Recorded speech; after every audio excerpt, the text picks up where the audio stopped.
Hello my dear students, welcome back to my YouTube channel. मेरे YouTube channel पर आप लोग का बहुत बहुत स्वागत है। डियर स्टूडेंट, आज की क्लास में हम लोग बीए 6 सेमेस्टर के शिक्षा शास्त्र विषय का अध्ययन करेंगे। और जैसा कि मैं आप लोगों को 6 सेमेस्टर में पेपर 2 का अध्ययन करा रहा हूँ। पेपर 2 में हम लोगों ने कुछ महत्वपूर्ण सरकारी योजनाओं परियोजनाओं के बारे में अध्ययन करना शुरू किया है, जिसके क्रम में मैंने पिछली क्लास में लास्ट में आप लोगों को रूसा तक अध्ययन करा दिया था।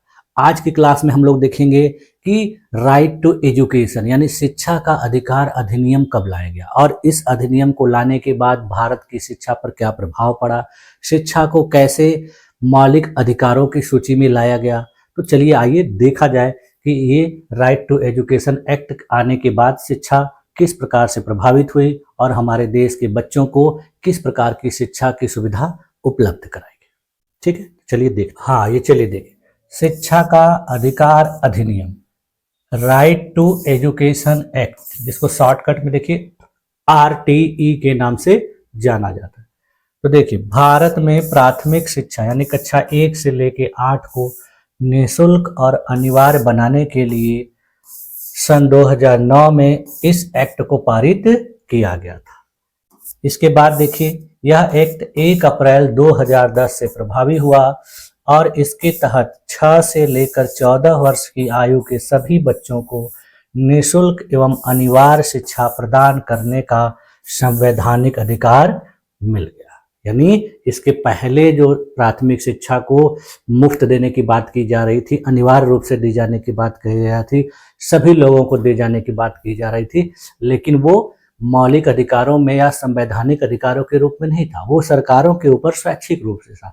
उसको नीति निर्देशक तत्वों में शामिल किया गया था। तो नीति निर्देशक तत्वों में जो चीजें होती हैं वो सरकार की इच्छा के ऊपर निर्भर करती हैं या सरकार की सक्षमता के ऊपर निर्भर। लेकिन बाद में जब इसको मौलिक अधिकारों में शामिल कर दिया गया तब इसका मतलब हो गया कि इसको देना एकदम अनिवार्य है। देखिए इस अधिनियम को हमारे देश के संविधान के अनुच्छेद 21A के तहत एक मौलिक अधिकार घोषित किया गया। ठीक, आप देखिए इस अधिनियम का क्या उद्देश्य है। यह अधिनियम बनाया गया तो इसका क्या ऑब्जेक्टिव है। देखिए 6 से 14 वर्ष के सभी बच्चों को निःशुल्क और अनिवार्य शिक्षा उपलब्ध कराना, प्राथमिक शिक्षा की गुणवत्ता में सुधार करना, सामाजिक और आर्थिक रूप से वंचित वर्गों जैसे एससी, एसटी, अल्पसंख्यक, विकलांग बच्चों के लिए समान शैक्षिक अवसर प्रदान करना। उसके बाद देखिए विद्यालयों में बुनियादी सुविधाएं सुनिश्चित करना, जैसे कि पुस्तकें, यूनिफॉर्म, मिड डे मील, साफ पानी, शौचालय इत्यादि। देखिए ये सारी चीजें जो हैं आप लोगों को प्राथमिक विद्यालयों में देखने को मिलती होंगी। तो ये सारी चीजें सरकार सुनिश्चित करती है और फिर वो बच्चों को प्रोवाइड की जाती है। देखिए बच्चों को स्कूल में प्रवेश के लिए किसी प्रकार की प्रवेश परीक्षा या फीस से मुक्त रखना। देखिए प्राइमरी विद्यालयों में बच्चों को प्रवेश के समय किसी भी प्रकार की परीक्षा नहीं कराई जाती है और उनसे ना तो कोई फीस ली जाती है। बाल श्रम और शिक्षा से वंचित बच्चों को स्कूल से जोड़ना। जो ग्रामीण क्षेत्र के बच्चे हैं जो बाल श्रम में लगे हुए हैं, जिनसे घर के लोगों के द्वारा काम करवाया जा रहा है, उनको पढ़ने नहीं दिया जा रहा है, तो उनको भी इस तरह का मौका देना कि वो भी शिक्षा हासिल करें। देखिए इस अधिनियम की क्या विशेषताएं हैं। पहली विशेषता देखिए क्या है कि 6 से 14 वर्ष के बच्चों को निःशुल्क और अनिवार्य शिक्षा देना।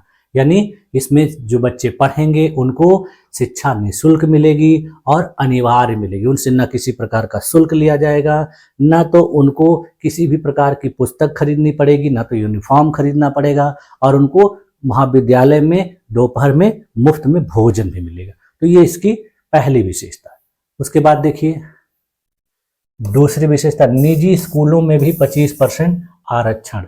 इस एक्ट के तहत देखिए जो निजी विद्यालय रहेंगे वहां पर भी सामाजिक रूप से वंचित और आर्थिक रूप से जो कमजोर बच्चे रहते हैं ईडब्ल्यूएस के बच्चों के लिए 25% सीटें आरक्षित कर दी जाती है। इस आरक्षण के तहत सरकार स्कूलों को वित्तीय सहायता प्रदान करती है। जिन जिन स्कूलों में इस प्रकार का आरक्षण दिया जाता है वहां पर सरकार के द्वारा आर्थिक मदद की जाती है।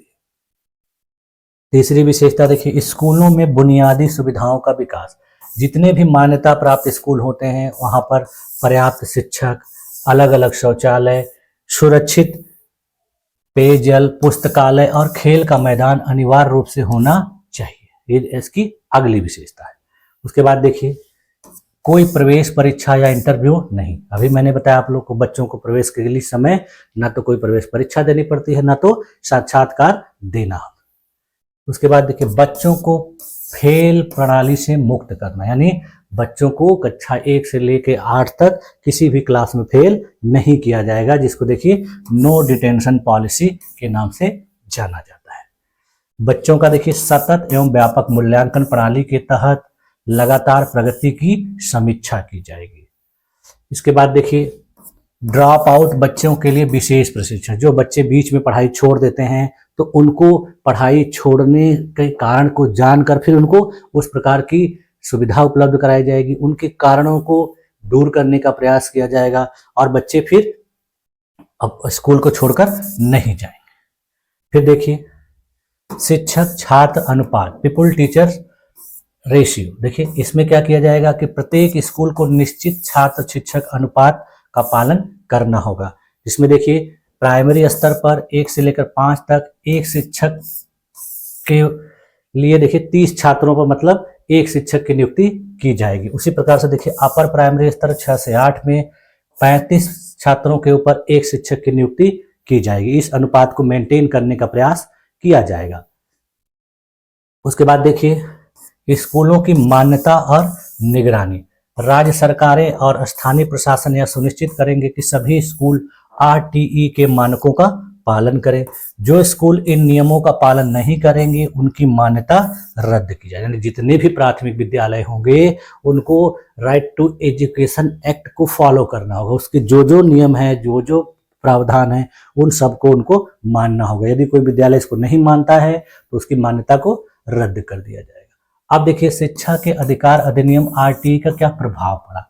इससे देखिए क्या हुआ कि प्राथमिक विद्यालयों के नामांकन दर में वृद्धि हुई। जब से इसको लागू किया गया तो देखिए प्राथमिक विद्यालयों में नामांकन दर जो पहले कम थी अब वो धीरे धीरे बढ़ गई, और खास करके उन लोगों का जिसमें देखिए जो लोग पहले से प्राथमिक शिक्षा सही तरीके से नहीं प्राप्त कर, जिसमें देखिए जो बालिकाएं थी, उसके बाद जो कुछ वंचित वर्ग के लोग थे जो महंगे स्कूलों में अपने बच्चों को नहीं पढ़ा पा रहे थे, तो ये सुविधाएं मिलने से उनको बहुत सही काम हो गया और उनको फिर बिना शुल्क का बच्चों को पढ़ने को मिल रहा है, सारी चीजें मिल रही हैं उनको, यूनिफॉर्म, किताबें, तो वो अपने बच्चों को भेजने लगे, जिससे नामांकन दर में वृद्धि हो गई। उसके बाद देखिए बाल श्रम में कमी हो गई। जब शिक्षा को अनिवार्य बनाया गया तो 6 से 14 वर्ष की आयु के बच्चों को किसी भी बाल श्रम में नहीं लगाया गया, बल्कि उनको विद्यालय भेजा गया। फिर देखिए विद्यालयों में बुनियादी सुविधाओं में सुधार हुआ। सरकारी स्कूलों में देखिए पेयजल, शौचालय, मिड डे मील और अन्य आवश्यक सुविधाओं को बेहतर किया गया। बेहतर बिल्डिंगें बनाई गई, बेहतर क्लासरूम बनाए गए, क्लासरूम में सुविधाएं उपलब्ध कराई गई। तो इसी के तहत इसके बाद देखिए चौथी प्रभाव क्या हुआ, असमानता को कम किया गया। निजी स्कूलों में देखिए 25% आरक्षण के कारण आर्थिक रूप से कमजोर और पिछड़े वर्ग के बच्चों को अच्छी शिक्षा के अवसर मिले। कुछ ऐसे बच्चे हैं जो सरकारी स्कूलों में नहीं पढ़ना चाहते हैं, निजी स्कूलों में पढ़ना चाहते हैं, या फिर उनके पास कोई सरकारी स्कूल नहीं है, निजी स्कूल है, तो निजी स्कूल में भी 25% आरक्षण उनको सरकार के द्वारा दिया जाएगा, ऐसे बच्चे जो आर्थिक रूप से कमजोर हैं। अब देखिए जो राइट टू एक्ट अधिनियम है, इसकी देखिए क्या क्या चुनौतियां, यानी आरटीई की चुनौतियां क्या है। देखिए इतना सारा करने के बावजूद कुछ कुछ चुनौतियां भी अभी भी बनी हुई हैं। उनमें देखिए सबसे पहला क्या है, शिक्षकों की कमी। अभी भी देखिए सरकारी स्कूलों में योग्य और प्रशिक्षित शिक्षकों की भारी कमी देखी गई है। स्कूलों में आधारभूत सुविधाओं की कमी। देखिए कई सरकारी स्कूलों में अभी भी पर्याप्त शौचालय, पीने का पानी, पुस्तकालय और प्रयोगशालाएं नहीं है। तीसरी, शिक्षकों का गैर शैक्षिक कार्यों में उपयोग। देखिए जितने भी प्राथमिक विद्यालय के शिक्षक होते हैं उनको सरकारी कामों में ज्यादातर उपयोग किया जाता है। देखिए ज्यादातर चुनाव में देखिए चुनावी कार्य, जनगणना, मिड डे मील प्रबंधन जैसी गैर शैक्षिक गतिविधियों में लगाया गया रहता है, जिससे शिक्षण कार्य प्रभावित होता है।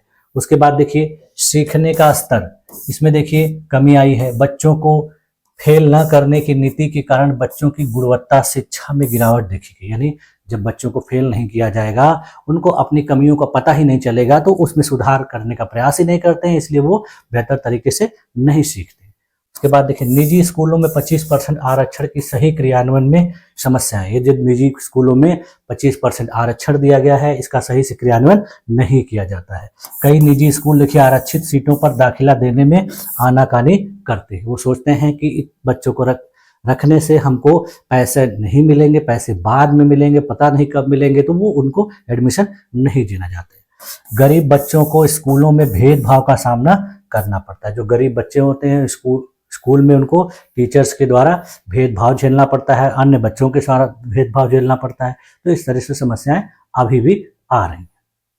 देखिए अब राष्ट्रीय शिक्षा नीति 2020 और आरटीई के बीच में क्या रिलेशन, यानी जब नई राष्ट्रीय शिक्षा नीति बनाई गई उसके बाद आरटीई की क्या सिचुएशन है। तो देखिए नई शिक्षा नीति ने आरटीई को और प्रभावी बनाने के लिए कुछ सुधार किए हैं, जिसमें देखिए पहला सुधार क्या किया है कि आरटीई का दायरा बढ़ाकर 3 से 18 वर्ष किया जाएगा, ताकि पहले से ज्यादा बच्चे इसमें शामिल हो सके। अब देखिए जो है कि आरटीई को जब एनईपी के तहत सुधार किया गया तो इसमें कर दिया गया प्री प्राइमरी लेवल से पढ़ाई को शुरू किया जाए, यानी नर्सरी, एलकेजी, यूकेजी और फिर उसके बाद क्लास 1 यानी 3 वर्ष की उम्र से बच्चों को शिक्षा देनी शुरू की जाए। पहले क्या होता था कि 6 वर्ष से उम्र बच्चों को शिक्षा दी जाती थी। इसके बाद देखिए बच्चों को सीखने की गुणवत्ता में सुधार पर ध्यान दिया जाएगा, ताकि सिर्फ प्रमोशन ही नहीं बल्कि वास्तविक शिक्षा मिले। अब देखो बच्चों को हर क्लास में बेहतर तरीके से सिखाने पे जोर दिया जाएगा, उनको नए नए बातों को समझाने पे जोर दिया जाएगा, जिससे वो वास्तविक रूप से शिक्षा प्राप्त करें। फिर उसके बाद देखिए डिजिटल शिक्षा को बढ़ावा दिया जाएगा, ताकि ग्रामीण क्षेत्रों के बच्चों को भी गुणवत्तापूर्ण शिक्षा मिल सके। देखिए जितने भी प्राथमिक विद्यालय हैं वहाँ पर इंटरनेट की सुविधा, पुस्तकालय की सुविधा, ये सब उपलब्ध कराने से बच्चों को बेहतर तरीके से शिक्षा मिलेगी। कुछ प्राथमिक विद्यालय हैं जहाँ पर सरकार के द्वारा डिजिटल बोर्ड लगवाए जाएंगे, जिससे क्या होगा कि बच्चों को गुणवत्तापूर्ण शिक्षा मिलेगी और बहुत बेहतर तरीके से शिक्षा प्राप्त करने में वो सक्षम होंगे। अब देखिए इसका निष्कर्ष क्या निकल के आया कि ये राइट टू एक्ट अधिनियम है भारत में प्राथमिक शिक्षा को सार्वभौमिक बनाने की दिशा में एक महत्वपूर्ण ऐतिहासिक कदम था। इसने गरीब और वंचित वर्गों के बच्चों को शिक्षा का अधिकार दिलाया, बाल श्रम, ड्रॉप आउट दर में कमी लाया।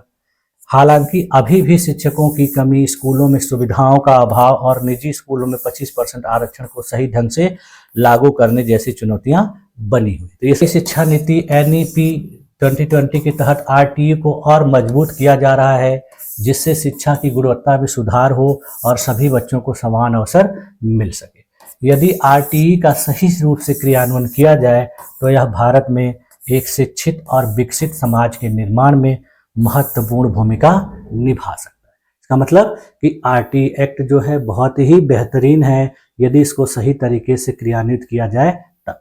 अब देखिए अगला जो टॉपिक है वो है मिड डे मील, यानी मध्याह्न भोजन योजना। ये भी देखिए राइट टू एक्ट अधिनियम के तहत ही आता है। ठीक है, तो मध्याह्न भोजन योजना का मतलब कि जो सरकारी विद्यालय है वहाँ पर बच्चों को दोपहर में खाने के लिए जो सुविधा उपलब्ध कराई जाती है उसको इसके अंतर्गत ही शामिल किया गया। देखिए मिड डे मील, इसके देखिए मिड डे मील योजना भारत सरकार की एक प्रमुख योजना है, जिसका उद्देश्य सरकारी और सरकारी सहायता प्राप्त स्कूलों में पढ़ने वाले बच्चों को पौष्टिक भोजन उपलब्ध कराना है।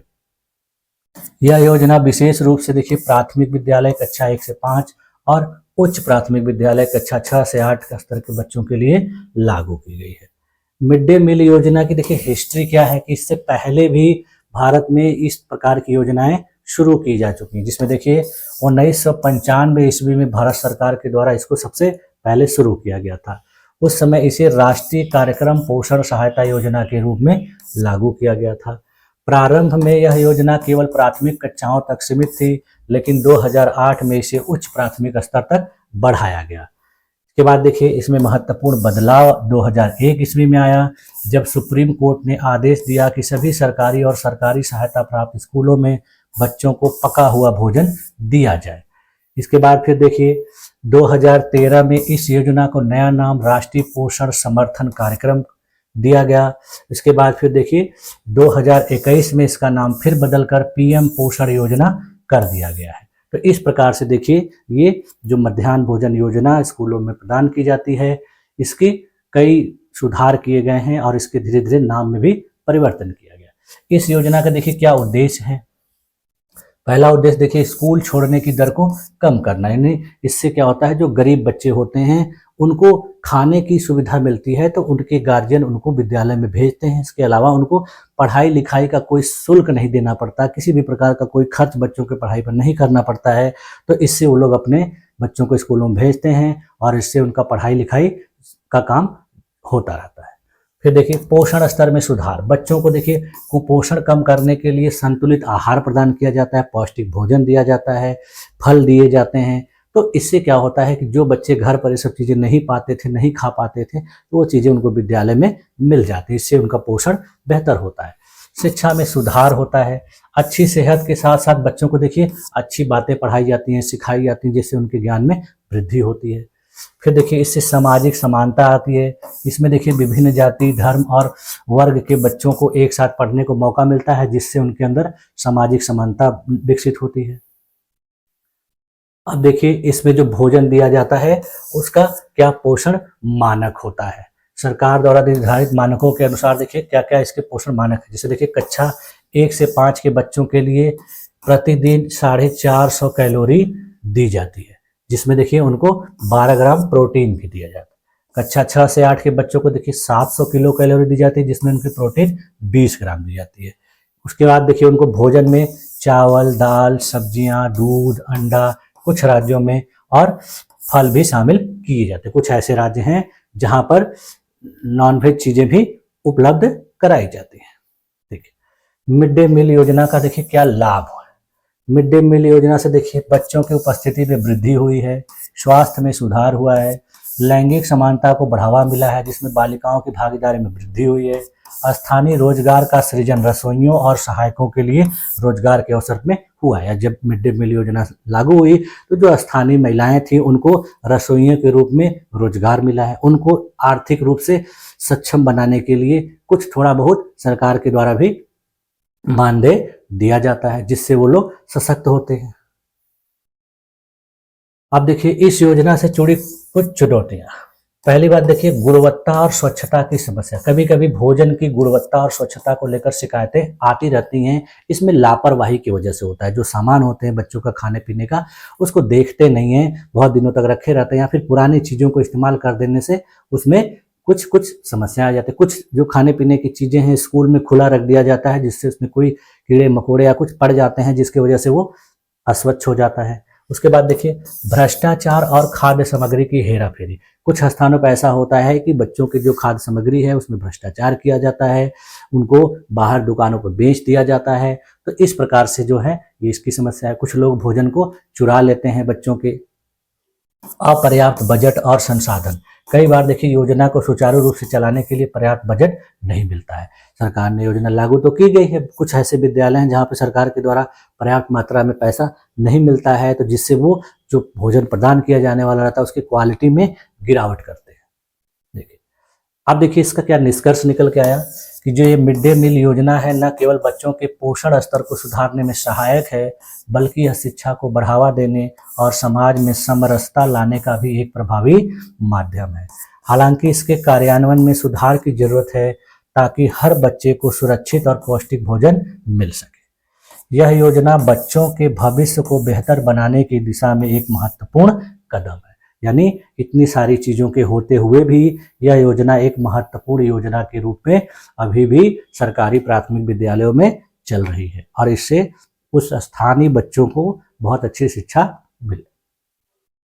ठीक है, तो आज की क्लास में यहीं तक रखा जाए। मुझे पूरी उम्मीद है कि आप लोगों को ये सारी चीज़ें बहुत अच्छे तरीके से समझ में आ रही होंगी और आप लोग अपने देश की सरकार के द्वारा शिक्षा के क्षेत्र में किए जाने वाले जो महत्वपूर्ण मील के पत्थर जैसे काम हैं उनके बारे में भी आप लोग अच्छे तरीके से जान रहे होंगे, समझ रहे होंगे। ठीक है, और आप लोगों ने इन सारी चीज़ों का नोट्स भी बना लिया होगा, ऐसा मुझे पूरा भरोसा है, क्योंकि आप लोग यदि नोट्स नहीं बनाएंगे तो फिर बाद में आप लोग को एग्जाम में रिवीजन करने में प्रॉब्लम होगी। तो नोट्स भी बनाते चलिएगा। ठीक है, अब बाकी की जो चीज़ें बची हुई हैं उसको हम लोग नेक्स्ट क्लास में कंप्लीट करने का प्रयास करेंगे और मैं पूरी कोशिश करूंगा यह यूनिट जो है अगली क्लास में ख़त्म कर दिया जाए। उसके बाद फिर हम लोग नेक्स्ट यूनिट शुरू करेंगे। ठीक है, तो आप लोगों ने मेरे इस क्लास में अपने आप को इतनी देर तक बनाए रखा, इसके लिए भी आप लोग का बहुत बहुत धन्यवाद। मिलते हैं नेक्स्ट क्लास में, तब तक के लिए थैंक यू।